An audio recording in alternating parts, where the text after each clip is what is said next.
I don't think it is appropriate what I have been seeing interrogating the Speaker in this House. Asking the Speaker, why are you not doing this? When you're going to share opinion? And if the Speaker does not provide it, that's the end of the matter. It is the end of the matter if the Speaker doesn't provide it. Because the ruling of the Speaker is final.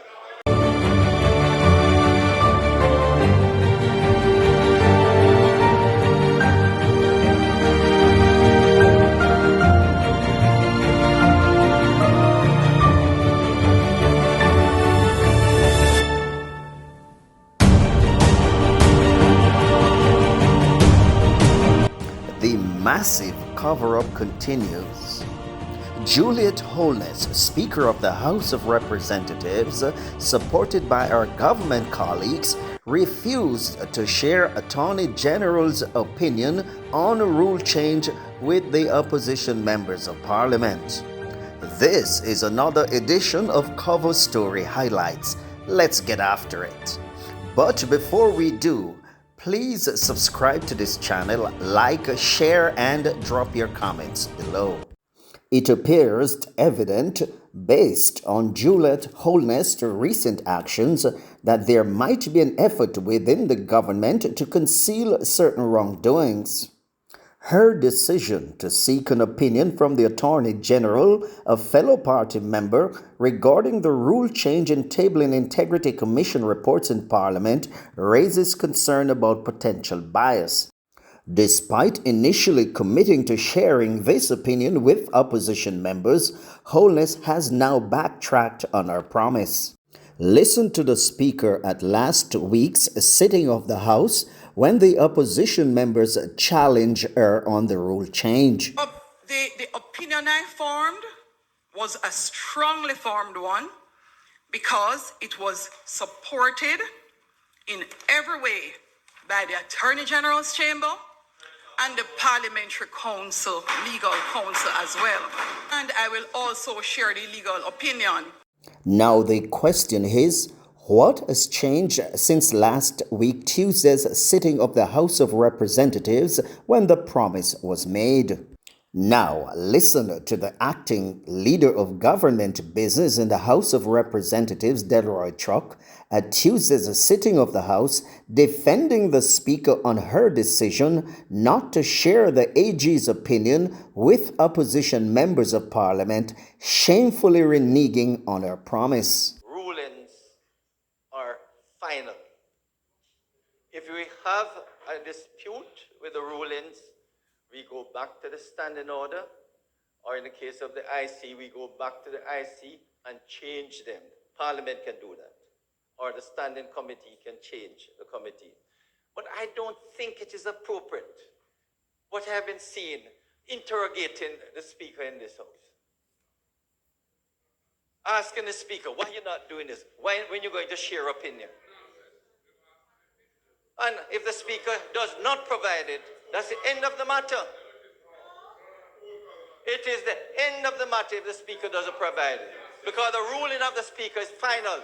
It could be partisan as much as you like, but the position is, this ruling and the position of the Speaker is final. However, despite Truck's theatrics, the opposition did not cave. Madam Speaker, thank you.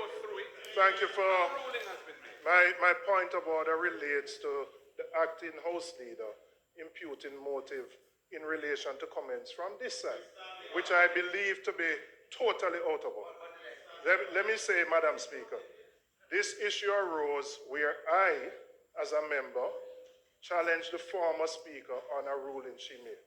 She indicated she would seek the advice of the Attorney General on the matter, right? Having sought the opinion of the Attorney General, she didn't do so in a private capacity. She sought it because there was a dispute about how matters of this nature should be dealt with. Now, having made a ruling, which you have, right, you should share with us the opinion of the Attorney General so that we can understand the thinking behind the ruling. We have seen the Parliamentary Legal Council, right? And that Parliamentary Legal Council has a right to opine. but we have an opinion from the government's chief legal advisor, and that opinion should be shared with us. The decision that you have made goes against years of convention of how matters should be dealt with in the House. Now, having done that, I am saying, share with us the thinking, the advice provided by the Attorney General, so we can understand the conclusion that you have come to. And I don't agree that the fact that people have raised questions that the acting House leader would consider it challenging the Speaker. These are fundamental issues about how the Parliament operates. And in that regard, we have a right to know what the opinion is. And that is what we are asking. And that opinion has not been shared. And as if Julian Robinson's clarification wasn't succinct enough, they continue with their defense of the Speaker's action. Been observing the commentary, Madam Speaker, over the last several weeks. And as someone who has some cursory understanding of how government works, the opinions, you will have a cursory understanding very shortly as well. The opinions of the Attorney General was requested by the Speaker of the House, not by the opposition. The legal advisor to the Parliament is the Parliamentary Council. You have absolutely no obligation, Madam Speaker, to share an opinion from the Attorney General to the government, to the opposition. You may do it because of your good nature, but you have no such obligation. And we have been subjected as a country to some very disgusting and inappropriate commentary by members of the opposition about the integrity and good sense of the Speaker, and I don't believe that this House should tolerate it. I do not believe they have sought to caricature. Hold on. You can say anything where you want to say. They have sought to caricature the Speaker as hiding. They have sought to caricature the Speaker as hiding reports. They have gone on national television and radio to make the public believe. He was clearly misleading the House, and Dr. Angela Brownberg would not give him a pass. Thank you, Madam Speaker. On a point of order, I rise because the member is misleading the House about what has been said on this side. And I believe that that is very unparliamentary. And I am really beneath you at this time. It should be withdrawn because you know that is absolutely not true.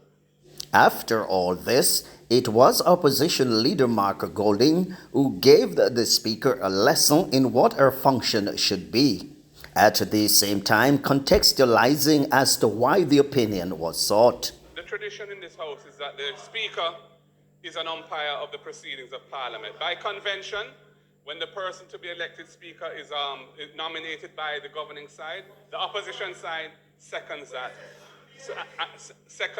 appointment. And that is what happened in your case. So when a Speaker seeks an opinion from the Attorney General, the Speaker does so as the umpire of Parliament in the capacity as Speaker of this House. And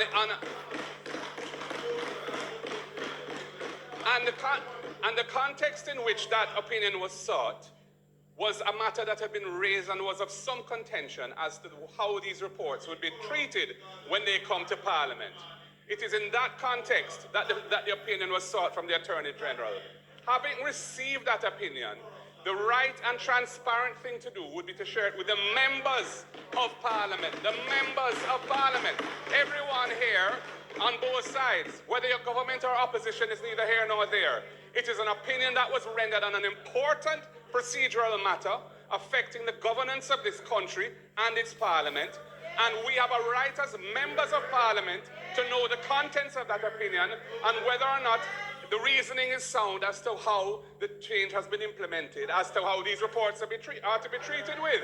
And in response to Minister, acting leader or House leader for today, I would also make the point that you have not made a ruling on the issue as to whether or not the Attorney General's opinion should be shared with us. You did not rule on that matter.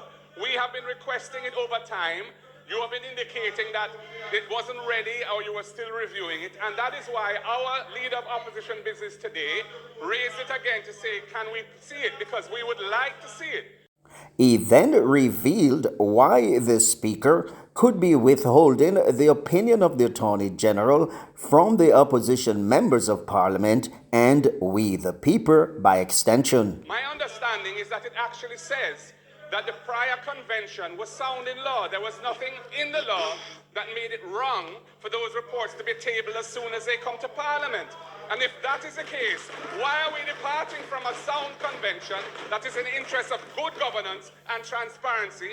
And why would anyone want to hide the advice that the Speaker is relying on in making a ruling that affects all of us in here? It is not good policy.